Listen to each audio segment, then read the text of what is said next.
मेरे दाम्पत्य रक्षा अभियान के तहत एक उदाहरण मेरे सामने ऐसा आया है जिससे ये समझ में आ रहा है कि लड़की और लड़की के पिता की एलिमनी मांगने की तैयारियां कहां से शुरू हो रही है और किस पराकाष्ठा पर जाकर खत्म हो रही है। हाल ही के दिनों में एक लड़की वाले ने लड़के के पिता को फोन करके सीधा सवाल पूछा कि भाई साहब आपकी पेंशन क्या है।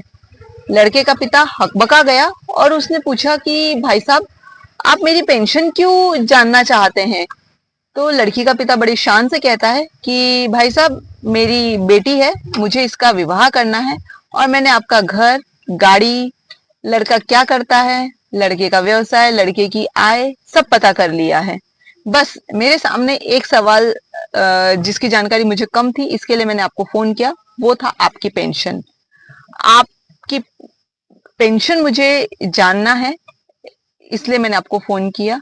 तो लड़के का पिता कहता है कि भाई साहब क्षमा करें, मेरी शादी हो चुकी है, मुझे अपनी बेटी के लिए मेरे अपने बेटे की शादी करनी है, तो मैं उसके लिए लड़की तलाश रहा हूँ। तो लड़की का पिता कहता है कि जी भाई साहब मैं आपके लिए नहीं, आपके बेटे के लिए ही बात कर रहा हूँ।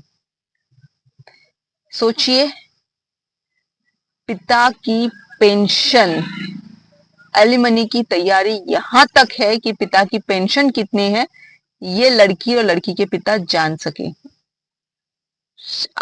लड़के के पास घर है, गाड़ी है, व्यवसाय है, लड़का वेल सेटल्ड है, यहां तक उनसे बात नहीं बन रही है।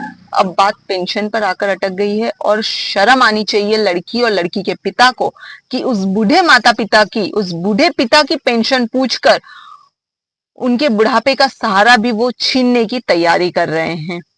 किस समाज में आ गए हैं हम, कहां पहुंच गया है हमारा समाज। बेटियों की मांग ने नंगा कर दिया है समाज को। बूढ़े माता पिता की पेंशन पूछकर एलिमनी का नया रूप सबके सामने मैं पेश कर रही हूं।